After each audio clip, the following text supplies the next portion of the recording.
balik natin, tanggal na. Ayan, so aabangan natin kung saan naman din si contractor, no? Yung pinaka main contractor, sana man sila maghuhukay. Kasi yung sa labas kanina nakita natin, ayan, no? So talagang tapos na. So dito naman sila, dito naman, no, pangalawang set na naman sila.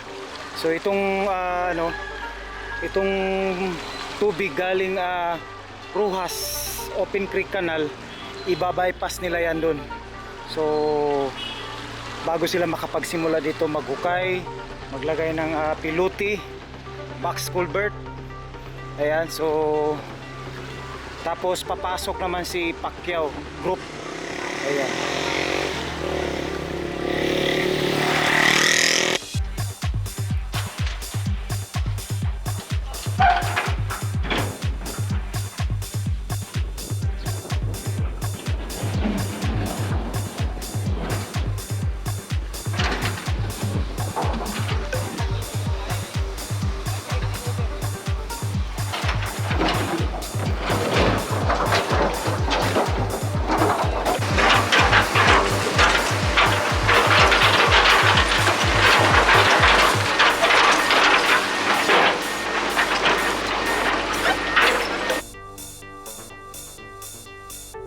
Paggawa ng box culvert double barrel project, no? So ito, so ang taas nito nasa mga 10 meters, so mahigit, no?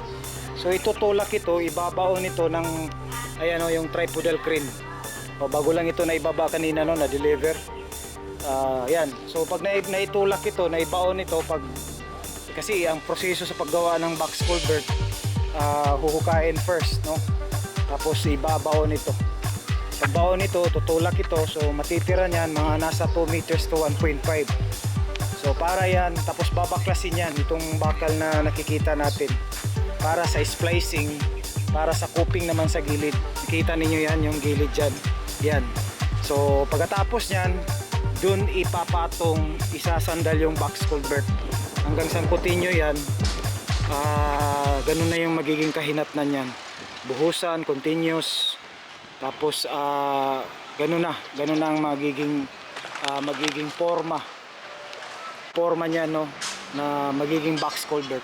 So ito bali dalawa ito, no, may isang set pa dito na side. So pag natapos lahat ng project dito hanggang papunta ng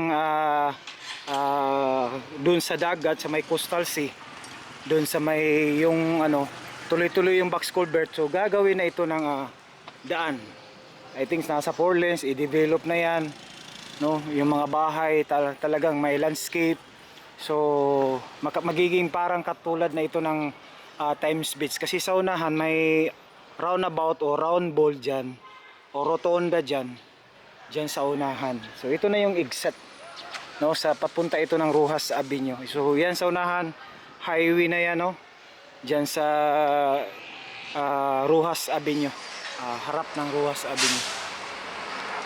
Main contractor, naibaon na ito, nalagyan na ng coping, na-excavate na, no, nailagay yung box culvert. So papasok na si Pacquiao.